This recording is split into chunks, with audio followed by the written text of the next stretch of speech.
Tunggu. Ini si David mau kemana dia? Kok saya perhatiin akhir-akhir ini banyak yang kayak gini ya?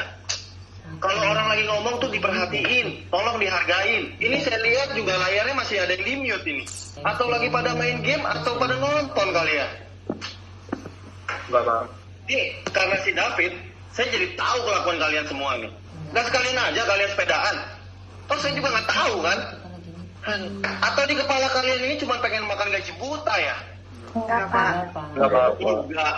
Halo, enggak apanya, ini masih ada yang di mute. Saya lagi ngomong sama kalian semua.